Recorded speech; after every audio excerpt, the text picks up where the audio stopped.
Hi everyone. So my name is Brooks Chandler. Travis Messer is joining us via Zoom. One thing I found interesting, and is one thing one of my college professors always told me, he always knew which students were going to get A's because they always sat in the front row. Looks like we only got a couple of guys who are going to be A students here today. So just a little bit of background information on myself. So I grew up on a small dairy farm in southwestern Wisconsin. I graduated in a class of 29 kids.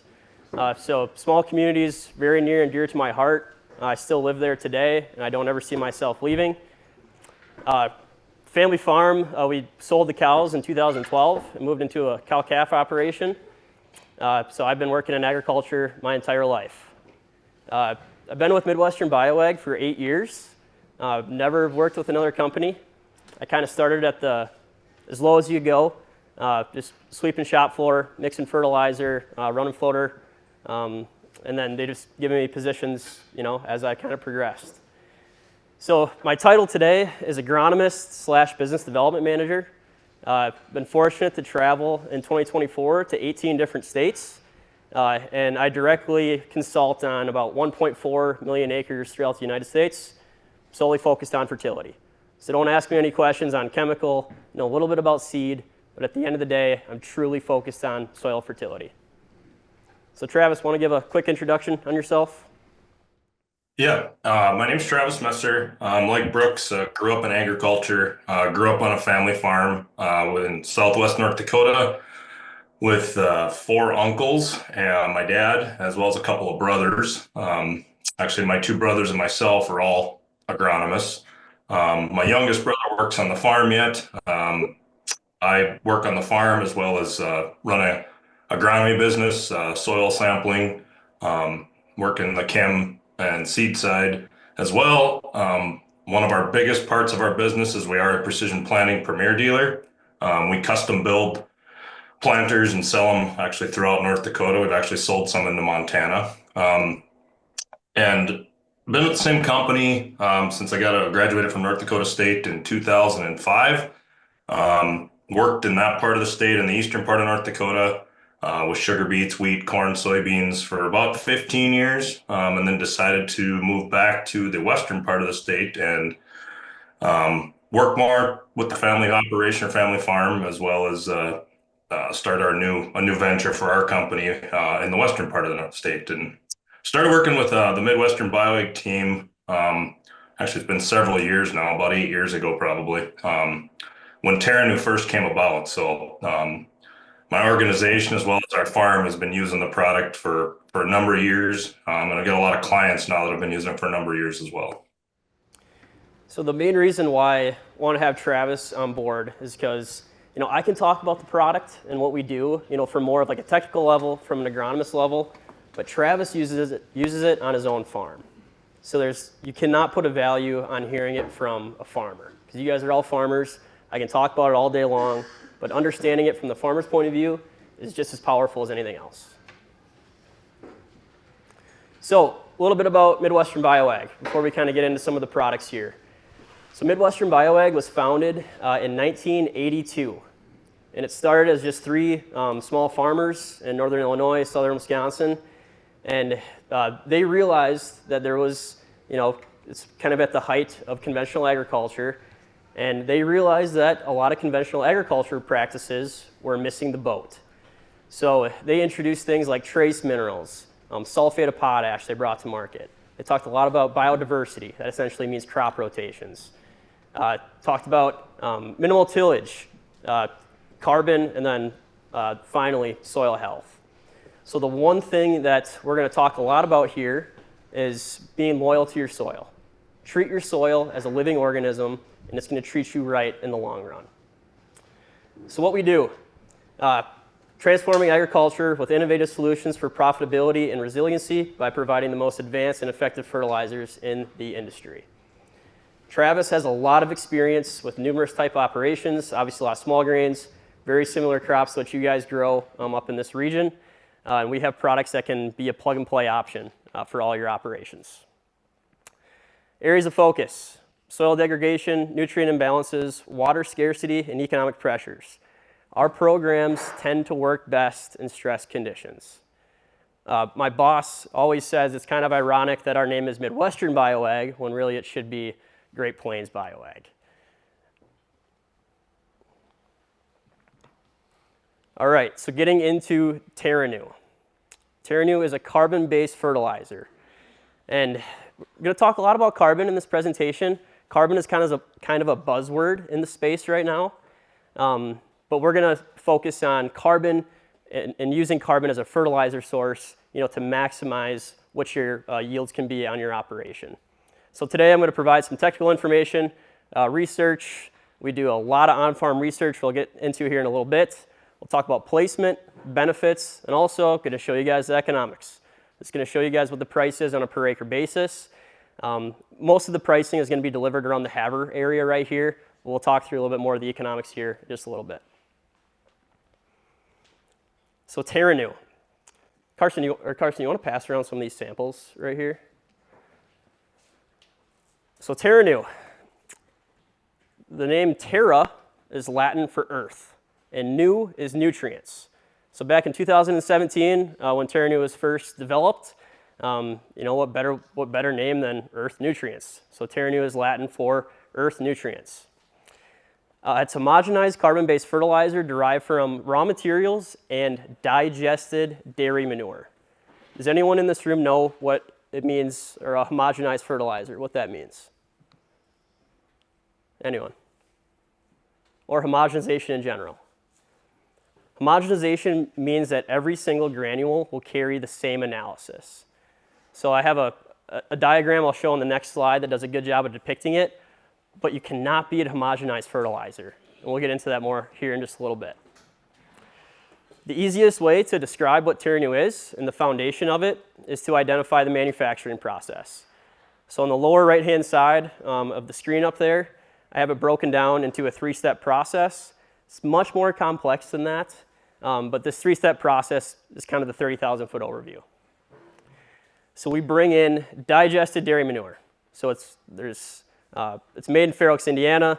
There's between 50 and 60,000 cows in a 5-mile radius. So all these dairies have these large these methane anaerobic digesters. So the manure is getting run from a pipe into these digesters. They're pulling the methane out of it. Methane is powering the dairy. And then what we use, or what we bring into the facility, is the byproduct of these digesters, which is enzymes, it's cellulose, it's lignin. It's basically the soil building characteristics of manure.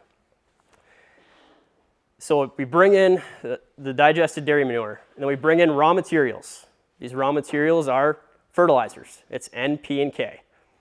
And we take the fertilizers and we run them through a crusher. So if you guys have ever ground feed before, I'm assuming some of you in this room have, it's very similar to like running feed through a roller mill or a hammer mill. So we're turning the fertilizer into a dust. And then we mix the fertilizer, the crushed fertilizer, with the digested dairy manure, run it through a process in which it's heated to 1400 degrees. So every single nutrient is physically bound to the carbon source of the manure. So if you get a sample in front of you, please open it up and smell it. It has an earthy type smell. It's not foul, it's just a little bit of an earthy smell. And we cool and pelletize it for trucking or just for transportation. A question I get often is, why do we use dairy manure? There's a ton of different sources of manure in the market. There's hog manure, there's poultry litter.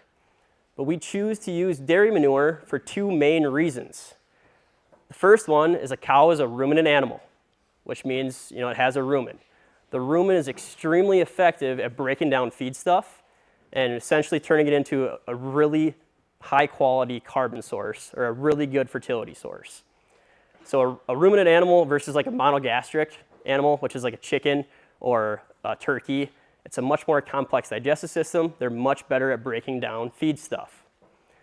Second is, I know this because I have a lot of experience with dairy, but dairy cows, I can almost guarantee you, unless there's any bodybuilders in this room, and I don't know if that's true, dairy cows are fed better than most of us, or probably all of us in this room. So their rations are very meticulously modified and being changed almost on a weekly basis. So with that being said, their manure is extremely nutrient rich. And so that's why we choose to use dairy manure. This is my favorite slide that you guys are going to see in this presentation. So it's a little bit grainy up here, but so this, or the top bowl right here, that's MAP. That's just 1152 in water for about an hour. And the bottom bowl right there, that's Terranu in a bowl of water for about an hour.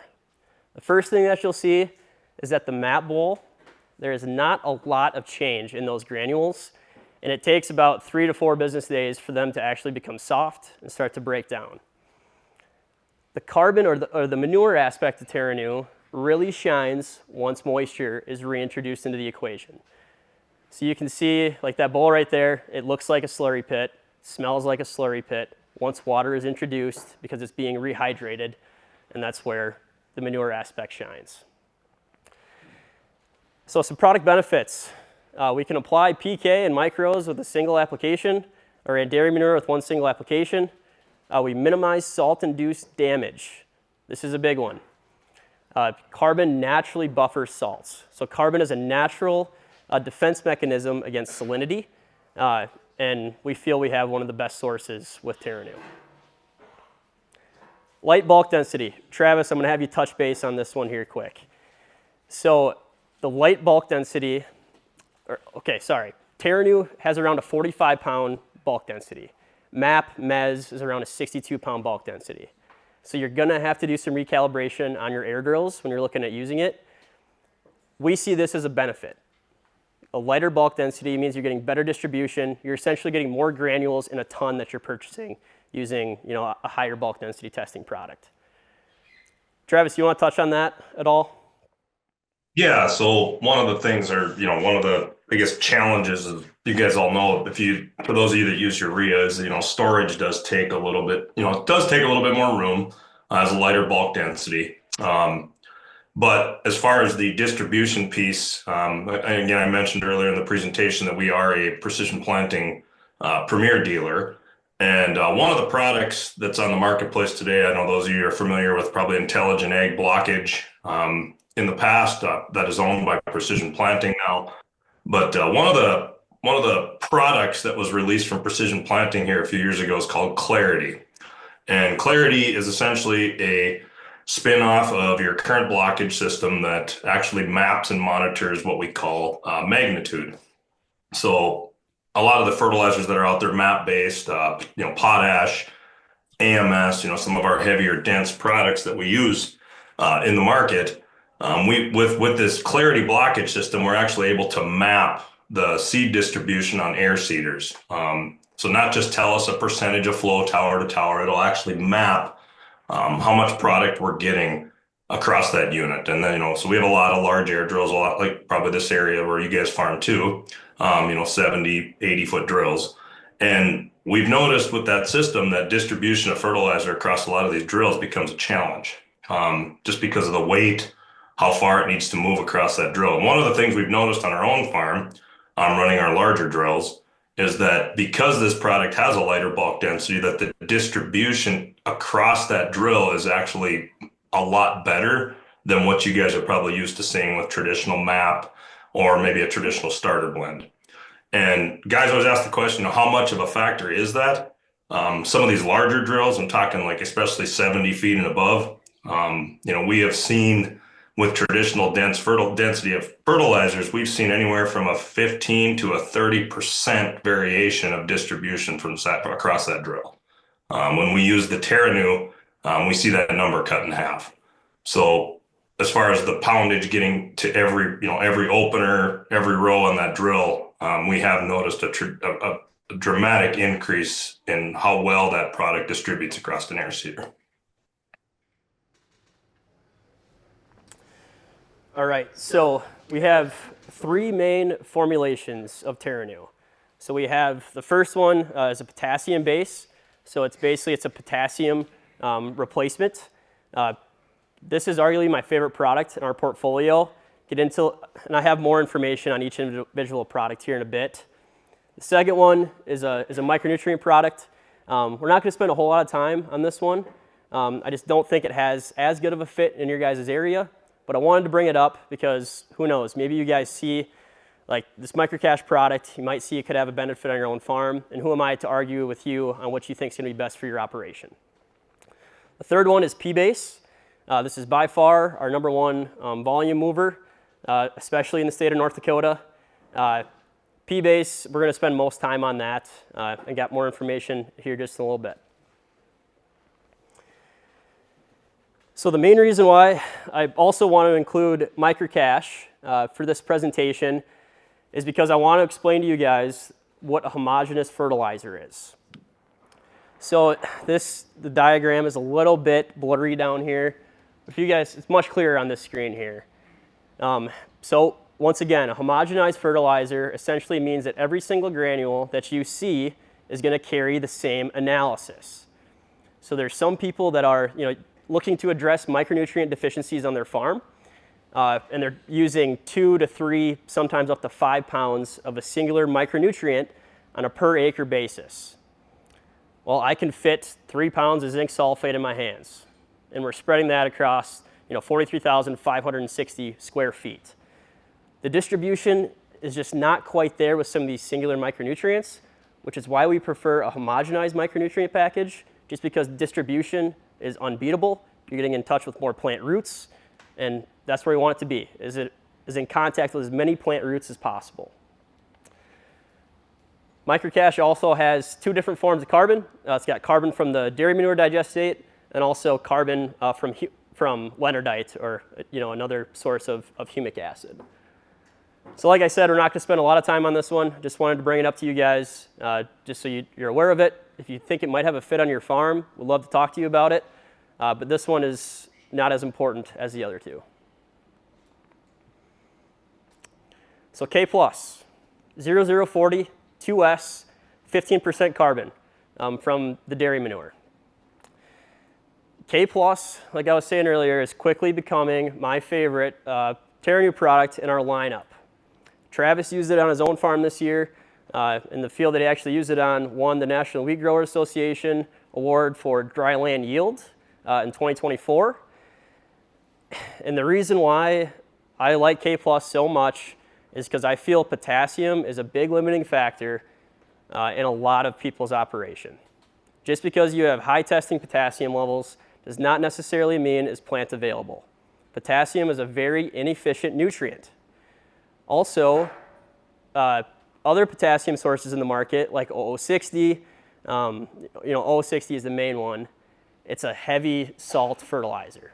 So it's 60% potassium, 40% chloride. It's very salty, and I don't know anyone out there that's using OO60 with their drill. And with K+, we truly have a seed-safe source of potassium that we can place with the drill that we successfully used on 24,000 acres in North Dakota in 2024. And of those 24,000 acres, it was by far the highest ROI that we had last year. That was on those acres. We're expecting that to quadruple this upcoming season. Travis is including K+ in a lot of his blend for growers just because we feel potassium is the missing link, especially for increasing protein content. So Travis, you want to touch base on K+ and some of your learnings with increasing protein content in 2024? Yeah, so Brooks mentioned, I know a lot of you guys in the room are probably familiar with the National Wheat Yield Contest. And I have several customers ourselves. We enter it every year just to basically to learn, gain some insights as to what maybe we can change.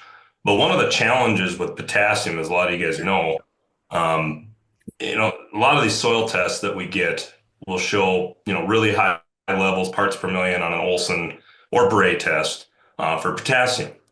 But what we found, one of the labs that we use currently for our soil testing is Agronomy 365. And what they do is they have what's called an indicator max soil test. And on that soil test, it uses the Haney testing method, which is a root exudate test.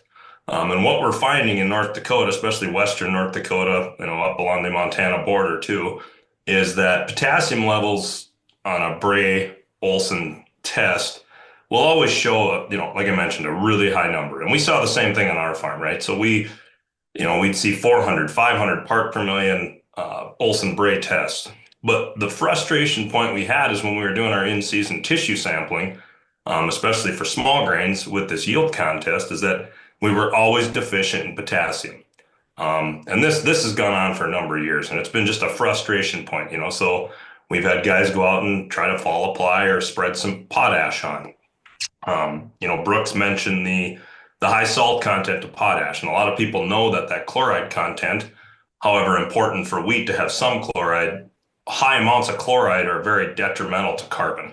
Okay, and what we were finding is as we continued to apply potash, is that our WEOX scores, or our water exchangeable organic carbon, which is our most highly available source or best source of carbon for our crops, kept going down with continuous rates of potash. So in 2024, on one of our contest fields, we decided to try this K plus, and we had used it the year before on our corn on our strip till program and had really good luck with increasing K levels with not a really high rate.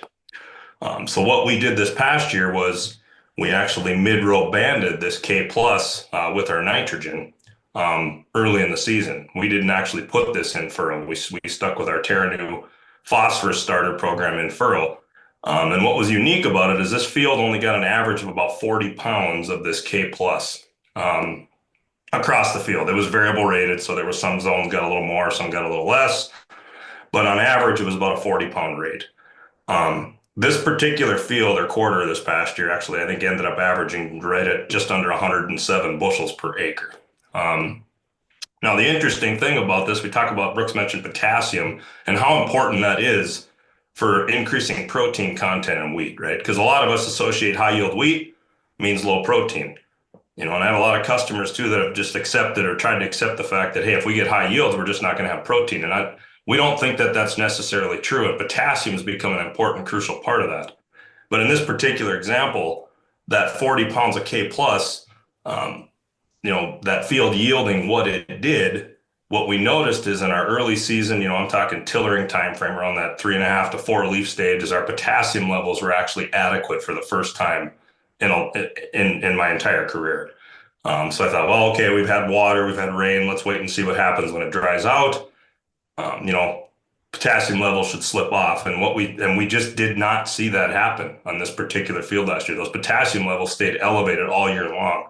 And the interesting takeaway that we learned at the end of the season with this is this particular wheat field actually ended up at a 14.1 protein at 107 bushel.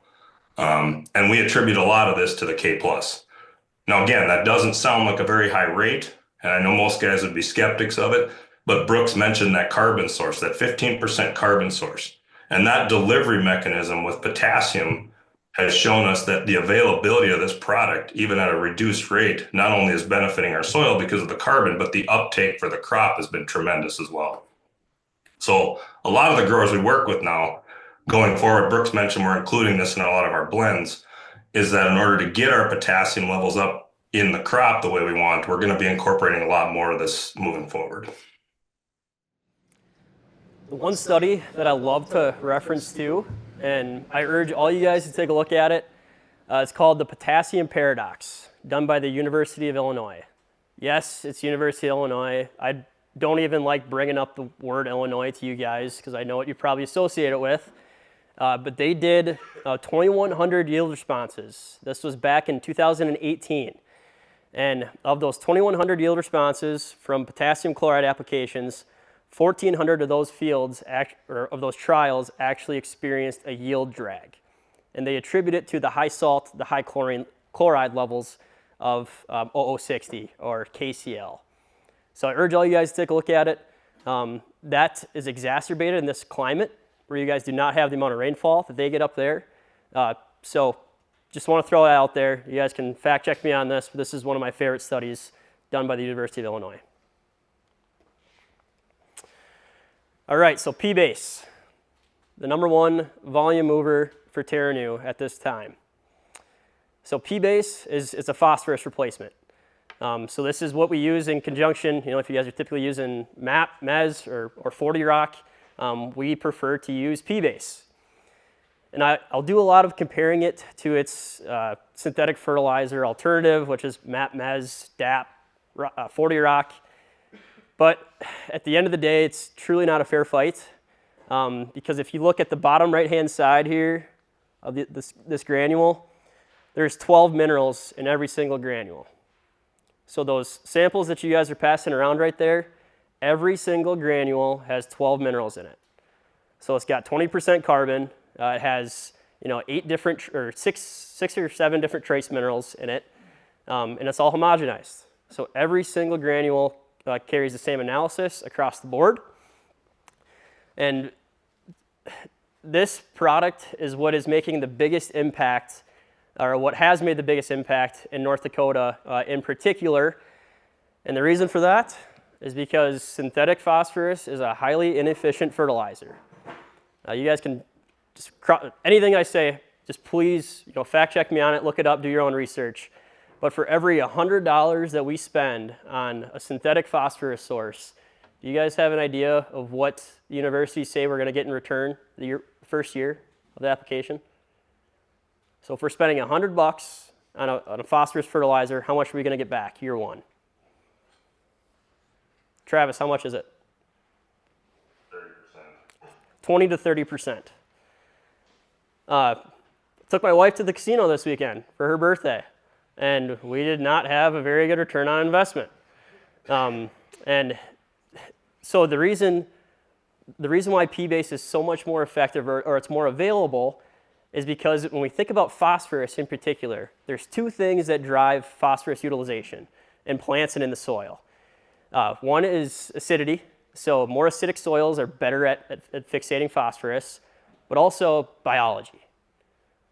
In particular, mycorrhizal fungi. So if you're having like really good phosphorus utilization, it's because you probably have healthy soil.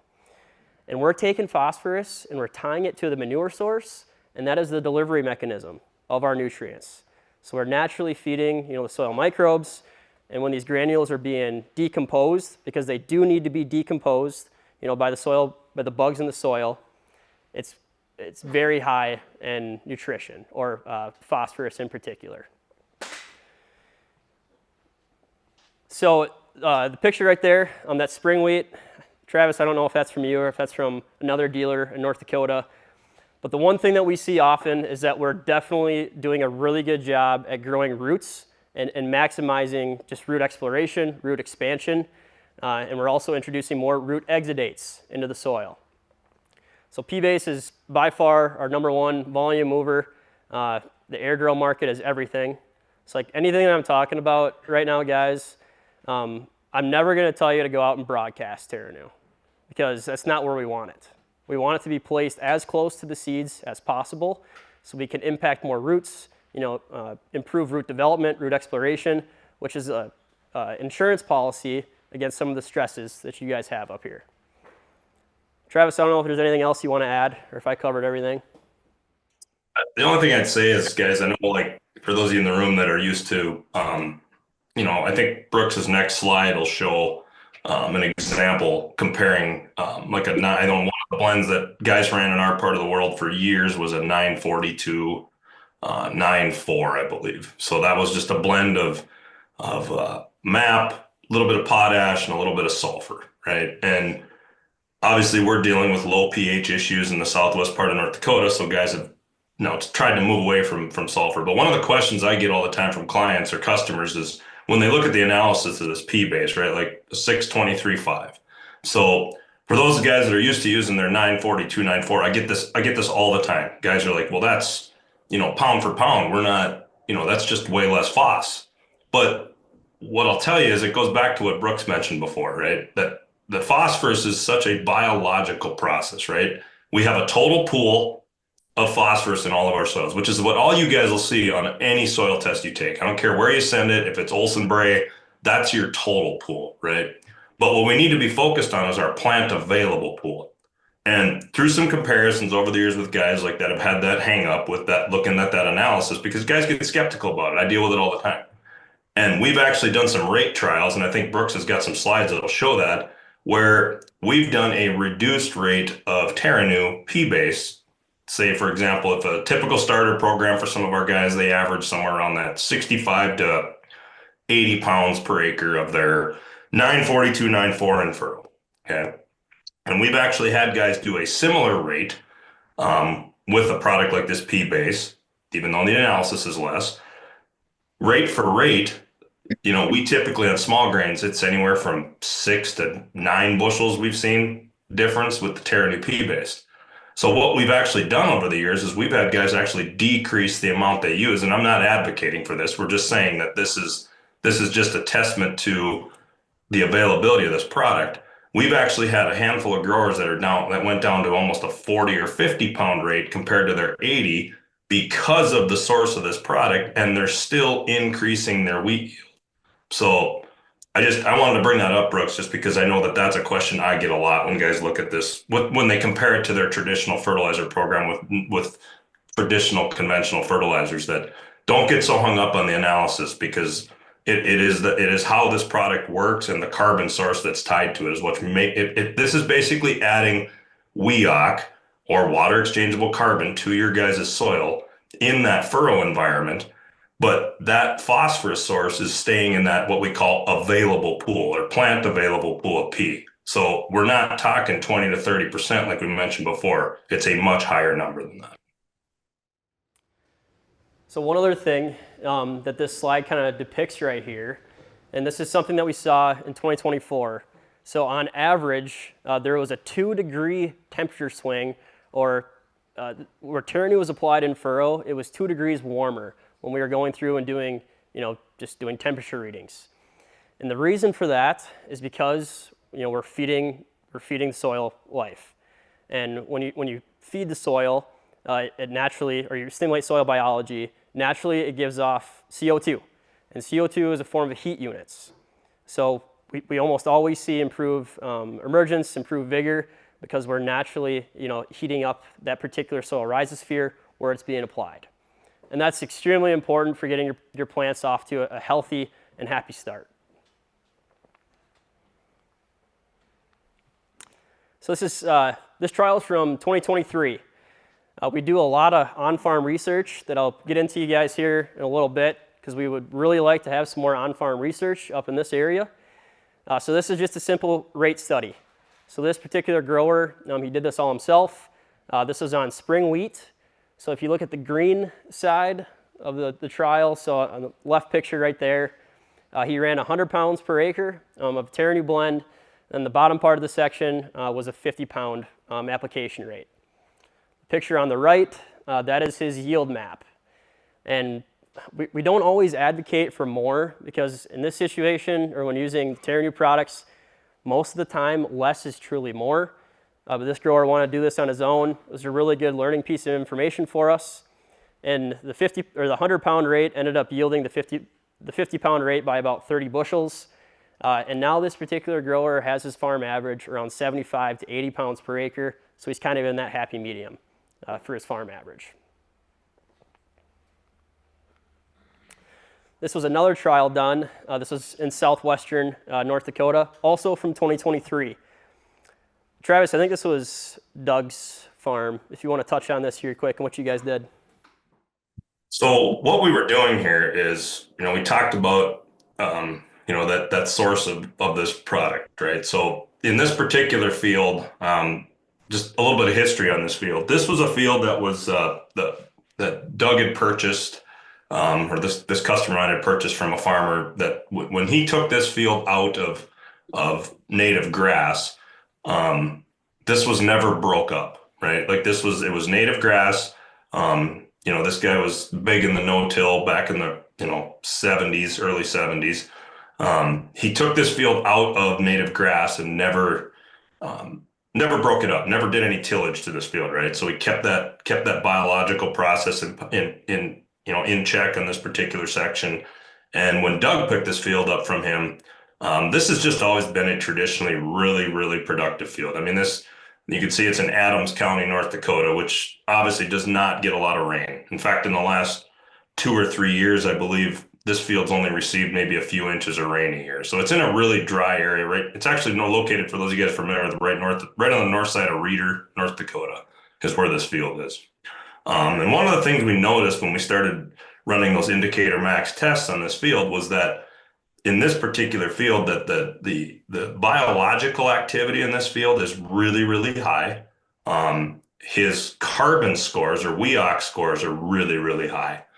Um, so what we were doing is when we were coming into wheat, this particular in this field, we were running scenarios, phosphorus, whatever, trying to save dollars, and it kept trying to tell us that we didn't need any phosphorus on this field. Okay. So we decided, we were going to go in all in on this and just not put any P on. And we thought, you know what? We're using this Terranu product. Maybe we should just go down, let's put the minimum rate on this entire field that most John Deere air drills will do, and they only control accurately down to about 20 to 21 pounds. So that's why we picked that number. We just decided to go to 21 pounds. And what we did here is we actually left a check strip with a zero rate. Okay, and you can see in this field, this was spring wheat in 23, and that 20-pound rate of Terranu in furrow actually gained us, I think, just a little over 5 bushels. Okay, but what was interesting about this was it wasn't the phosphorus, because our phosphorus was good even in the untreated check. Our levels were good, our tissue samples were good. But what we did on this field is we went with a zero rate and then compared it to that minimum rate. But the interesting takeaway we got from this is when we went to 30, 35, 40, 50 pounds, we never picked up another bushel. Okay. So what was happening here? Brooks mentioned that increase in temperature because of the carbon dioxide in furrow. In this particular example, we felt this was purely due to the carbon source or the WEOC that we were putting in the furrow that was feeding the system. Okay. Because if it was anything attributed to phosphorus levels, we would have saw an increase with an increased rate. And we just did not see that. Okay. So that 20-pound rate right there was what did it. And it was from the carbon source and the fertilizer driving that system and increasing the nutrient efficiency.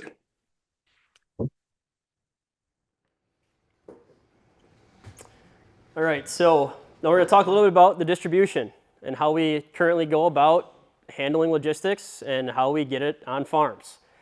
So believe it or not, we actually ship Terranu across the United States. And the state of Washington, or in the Pacific Northwest, is a pretty big state for us.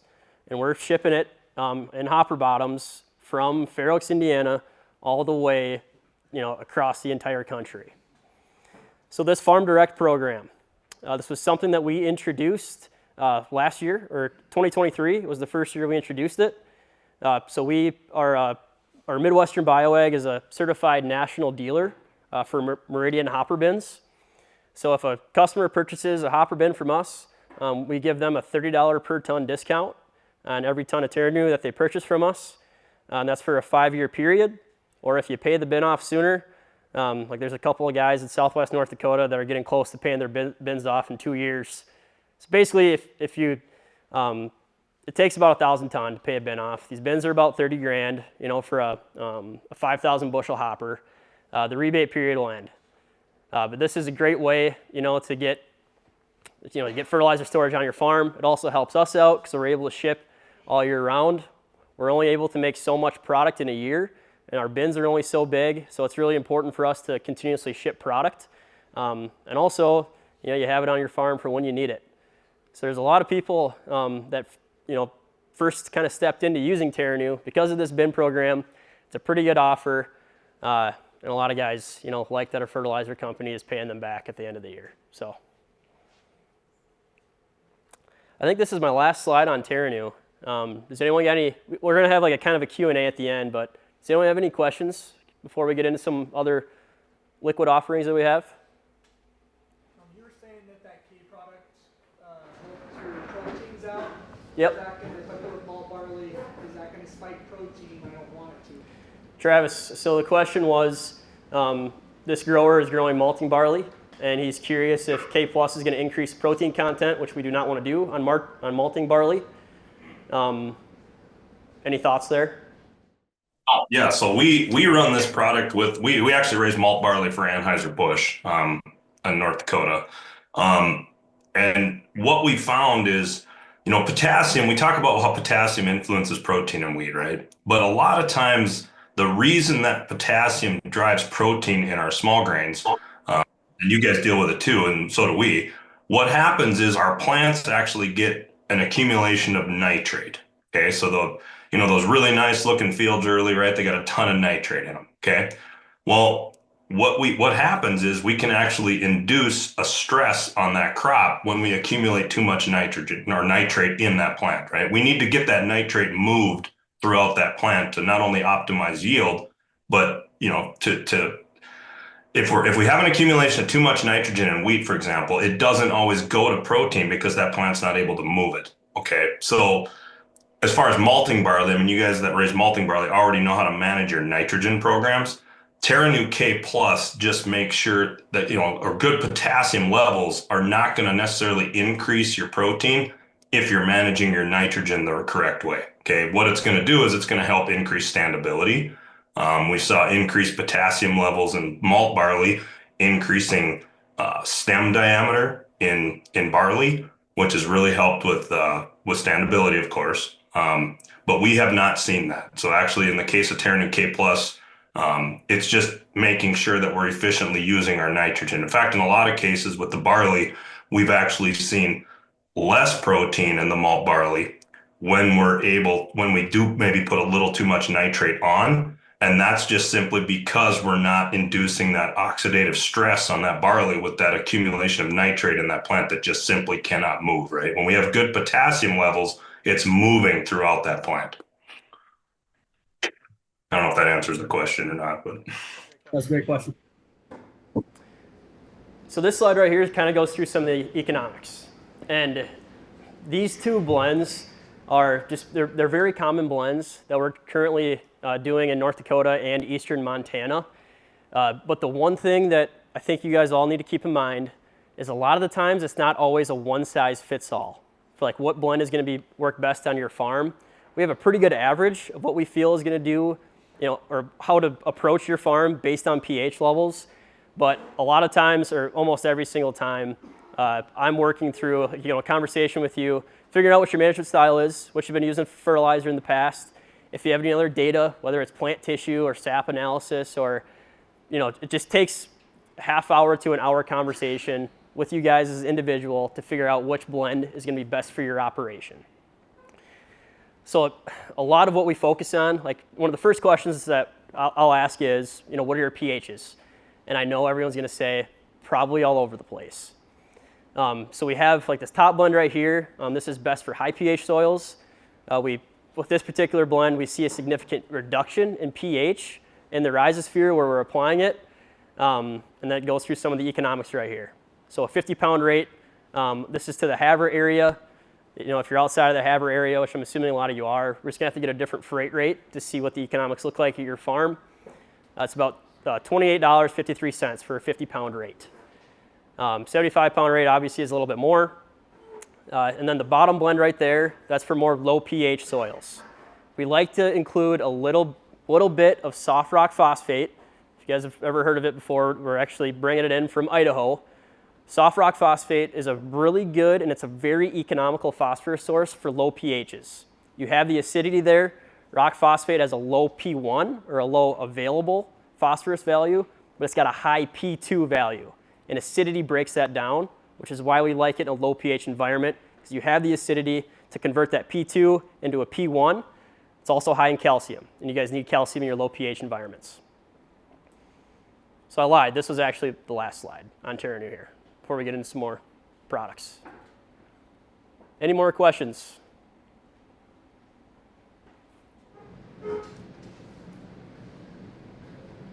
All right, so shifting gears a little bit. BioGel technology. This has been about a 6-year process in the making for Midwestern BioAg. And I got a few pieces of information here. We also got a few really unique programs with BioGel in particular. But what BioGel really is at the end of the day is it's a water management tool. I know from talking with Cody, there's not a lot of liquid fertilizer options around here. I know you guys are doing some more with liquid nitrogen. It does really well with liquid nitrogen. But it's a technology that we make from all food grade materials. If you guys have ever heard of a polyacrylamide before, polyacrylamides are essentially plastics that are in baby diapers that are very commonly used out west in Arizona and California. BioGel BioGel is essentially the natural version of polyacrylamide. Polyacrylamide is a plastic. BioGel is all food grade products.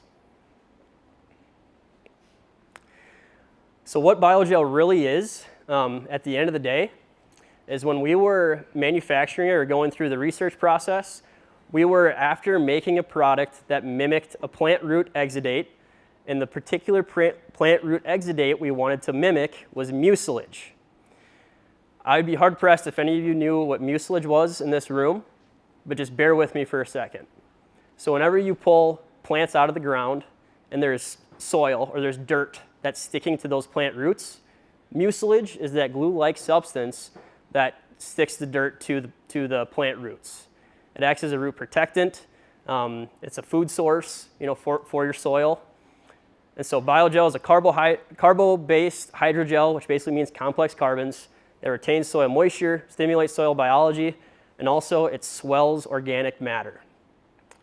We have 3 different iterations that we'll get in here in just a second. So this is the original version of BioGel, and this is dry granular. So we're doing a lot of mixing this with dry fertilizer right now. It's going through pivot irrigations at a large scale, and this is essentially the base technology of BioGel. This is the most economical. It's about $9 per acre to a farm. We have a lot of data on this. We also have a warranty program that I'm going to explain to you guys here in just a little bit with BioGel in particular. It does really well with UAN. Our best data has come from mixing it with fertilizer and also mixing it with UAN. It's going to be interesting. Hopefully we can do some trials at the Donovan's farm this year with Green Lightning. On average, in 2023 and 2024, we saw a reduction of 20% in nitrate leaching when using BioGel. So it's a nutrient stabilizer, it's especially a nitrogen stabilizer, and also it's going to help with moisture management. So we have 2 liquid offerings. We have BioGel Root Surge, which is the main technology of BioGel. We also add some other plant extracts, some fulvics, some humic acids in there to create a liquid and furrow product that's going to maximize root exudates and also help with moisture management. N-Surge is a more economical version of BioGel. It's specifically formulated to use with a liquid nitrogen product. So whether you're running it 2x2, pivot irrigation, broadcast application, our strongest data has come from BioGel N-Surge, using it with a liquid nitrogen source. 2.5 gallon jugs, because these are liquids, 2.5 gallon jugs, 250 gallon totes, or 4,000 gallon tanker loads. It's a 2 quart per application rate, so it's a low application rate on a per acre basis, but we're treating the whole solution, whether it's UAN or starter fertilizer, we're treating that solution, which is why we can get by with using a lower application rate. This was one of the more compelling studies that we did in 2024. So we buried these soil moisture probes. Some of these technologies are really cool that they're coming out with. And so we buried these soil moisture probes made by a company called Earth Optics. And if you see, like on the slideshow right here, anytime there's a blue spike, that's a rainfall event. And you see the darker blue line, this is the treatment with BioGel placed in furrow. So you can see when it rains, it's hanging on for that moisture for a longer period of time. When it rains again, the product is actually re-swelling, and it's absorbing, like the organic matter is swelling, and it's absorbing that moisture for a longer period of time. This is a big deal, especially for arid climates. If we could time up our June and July and August rains when we want to, it'd be great. But we really don't have that option, especially up in this area. So every time it rains, the product is essentially rehydrating, and it's doing its main mode of action, which is retaining moisture for a longer period of time. This is one thing that we feel is going to be the biggest difference maker for you guys up here. Terranu is 1A. This is going to be 1B. The main purpose of bringing this up is we want to get some more trials up here and understand how it's working, what are some of the economics, and what are some of the returns that you guys see with this product. This is corn. I know there's hardly no corn up in this area. Still, it's valuable to show you guys nonetheless. So this trial, the northern part of this particular field, they used 2 quarts per acre of root surge, so that's the liquid and furrow BioGel option. And then the rest, he just used the bottom 2 treatments, he just used a starter with different rates of UAN.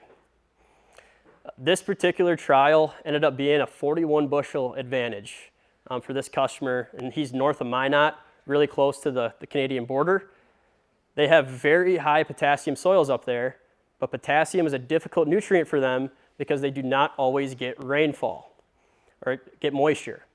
And what moves potassium into the plant is moisture.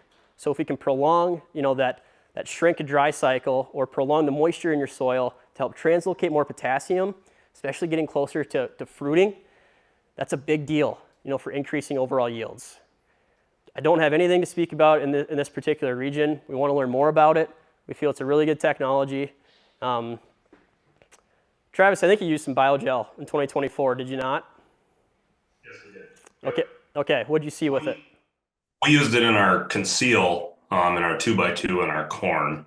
I know you and I talked about that. We were using a humic in furrow in the past, and we saw so we tend to Y drop a lot in our area if we can get the moisture, if the year warrants it. And what we found is because of the efficiency of that product, the nitrogen levels and things throughout the season, it was able to increase nitrogen use efficiency where we did not have to Y drop. Now, I think, Brooks, in this particular example here, this was applied in conjunction with some Terranu. Is that correct? Yeah, strip-tilled Terranu. So we strip till on our own farm. We also run a custom strip till business too. And because of the carbon source that's in the root surge product here, we actually started looking at available P2O5 numbers and things on a lot of these fields. We strip tilled with Terranu this past fall, and this year now we're going to change how we do it just a little bit. We plan to use the root surge as our starter in the examples of like where we have the Terranu strip till down, just because we're going to increase nutrient efficiency. We don't need to apply any additional starter. And when we ran the economics for most guys in our area that typically apply a 3 to 5 gallon rate of pop-up starter with some other stuff with it or whatever. In that particular example, we're looking at probably about a $20 an acre advantage to running root surge as our starter versus the traditional pop-up fertilizers that we would normally use. And the other thing that we noticed last year is it was where it was dry at planting in the spring, especially in the extreme Southwest. You're going to see a lot similar results that you see with the Terranu, right? So you're going to see, decreased salt content, increased nutrient uptake, especially from an emergence aspect when it's dry. All right, so that's it on products. I just want to bring up what we've been able to do with some of our on-farm research. This is a great tool for any of you guys to utilize. It is 100% free of charge. We have an entire research team. It's headed by our director of research. His name is Chris Niffen. He's from South Dakota. So we have a full team that spends the entire summer and fall traveling throughout the United States, going and pulling soil samples, pulling plant tissue samples. So we try to get a really good understanding of what's happening, from what's changing in the soil pool into plant tissue, and then leading it all into the grain. So if you guys are looking to try any products that I introduce here today, on-farm research costs you guys nothing. It's all done on our own. It helps us understand the products better and figure out how we can be better about placing on your guys' farms up in this region. This just shows where our research was done in 2024. This is just for Terranu in particular. We have a bunch of other products, but these guys are very busy in the summertime. They do not fly anywhere. They drive everywhere. So this is just some of our 2024 trial locations. What else do we do? Don't want to spend a lot of time on this, but just want to let you guys know a little bit about Midwestern BioAg and some of the other things we got going on. So we do offer a complete liquid fertilizer lineup, all focused on low salt fertilizer. So it's a high orthophosphate. All of our starters are 100% orthophosphate, low salt. And I know one of the themes of today's event is low salt fertilizers. And that's something that we are very passionate about, is minimizing the amount of salt that we apply with fertility. Because the more that we can apply a low salt fertilizer, the better it's going to be for our soil health long term. The analogy that I like to use a lot is, how do we make beef jerky? Well, back in the couple years ago, when they make beef jerky, they introduce salt. So they introduce salt and then they dry it out. Well, what does that do? Well, it kills a lot of the bacteria on beef in particular. So it increases the shelf life or how long it's stable. It's a very similar thing when we're talking about salty fertilizers. Salty fertilizers are going to do damage to soil biology and bacteria, and we do not necessarily want to kill all any bacteria when we can avoid it. We also have some seed treatments and stress remediation products. A company called Alchemy Biosciences. We're a national distributor for them. Don't want to spend any time on this just because I feel like I threw a lot at you guys here today, but just want to let you know, we have a lot more than just a few products. So some take-home messages. I don't think anyone's fallen asleep, and it's a little dark in here. So that's good. So carbon, it's a buzzword. Carbon comes in many forms and is key for soil and plant functions. And carbon, especially with Terranu, we're using carbon as a delivery mechanism of nutrients, so it's less prone to tying up. Also, we want to feed the soil. We want to keep it fed. Carbon is used as essentially currency for plant and soil functions. So anytime your soil, your plant is doing something like translocating a nutrient, it's having to exchange carbon for that. Low salt fertilizers, I already touched on that. We want to do minimal damage on soil microbial populations and also influence soil organic carbon. Salt will burn up carbon. That's why we want to steer away from high salt fertilizers. Getting your plants off to a healthy and early start is key, which is why Terranu through your drills is going to do a lot of justice for getting them off to a healthy and early start. Then be loyal to your soil. That is one thing that our company is starting to put a lot more emphasis on. A lot of people don't think about this, but your soil is your most valuable asset. It is the one thing that's actually going to produce a crop, and how you guys are getting paid is for growing a crop. So be loyal to your soil, treat it the right way, and it's going to treat you well for time to come. Oh, one more slide, I guess, sorry. So this is just some of our financing options and some of the and then the warranty package that we're using for BioGel this upcoming season. So we have in-house financing through Conduit. It's 0% interest on any BioGel products, so there's no payment necessary until January of 2026. We also have, there's finance in there too for Terranu purchases. We also have John Deere Financial, and then we do have MBA terms, which essentially if you guys fill out a credit app, and it passes credit, then we approve you guys for in-house credit. So the warranty program, this is actually getting announced today by the company, but in 2024, we saw an average of 11% increase from our on-farm trials with all of our BioGel products. And so there's a company that we presented this data to, and they came to us and said, we'd be willing to invest into a warranty program for BioGel. So if you use BioGel and you sign up for the warranty program, we essentially need to get your field boundaries. And if the product does not pay for itself or provide a return, then the company will kick back what you guys lost on the investment in that product. So it's just going to show that we feel very strong feel very confident that it is a strong product. We want you guys also to feel confident that what we're bringing to you for solutions is, we're not just making these things up. We truly feel it's going to have, improve your bottom line at the end of the day. That is all, folks.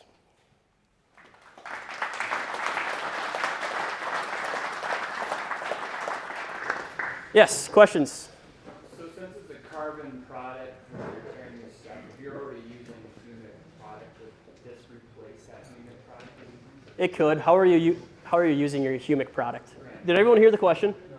So the question was, if he's already using a humic product, and Terranu humic is a carbon source, can he replace his humic product with Terranu?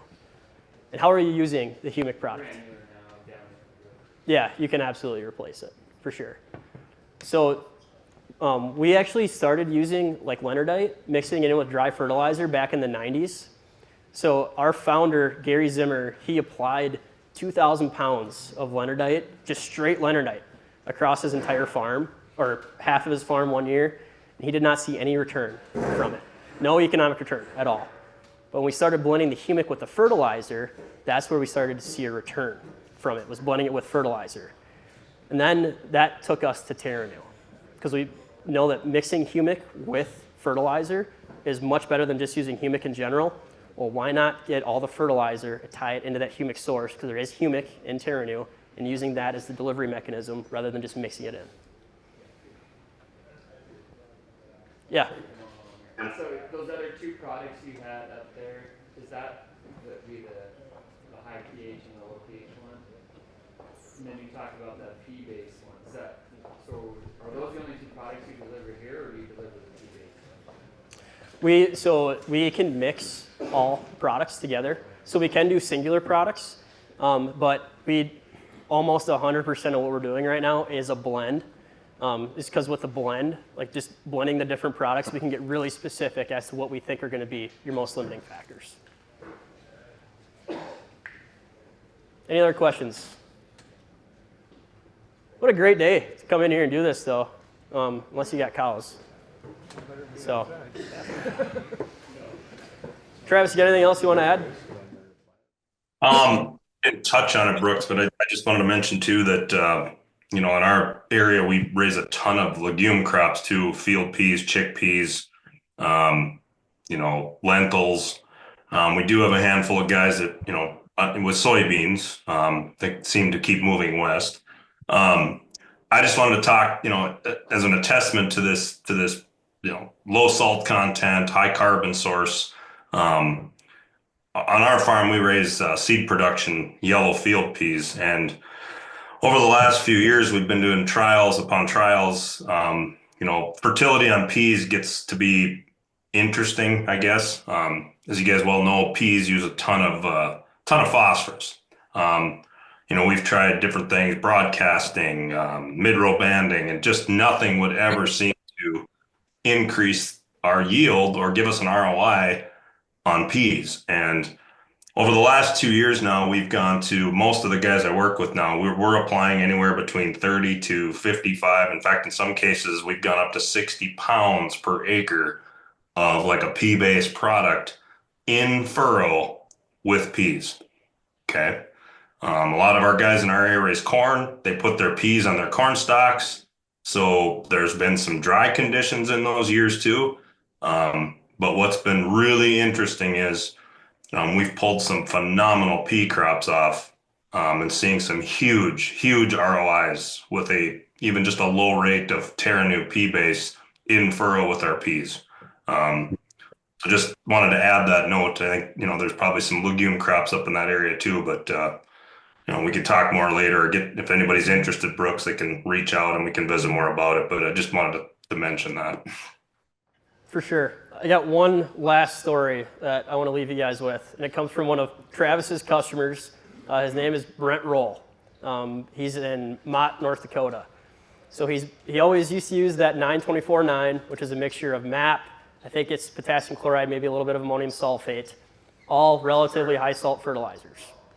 So he started using Terranu a few years back, and he called me this spring, and he said, Brooks, I got a story for you. I was like, all right, Brent, let's hear it. And he goes, well, I just loaded up my drill, and I had to go and take a leak, and nothing happened. I was like, okay. He goes, well, when I used to use that salty crap, one time I loaded up my drill, and I went to take a leak, and it was a very unpleasant experience.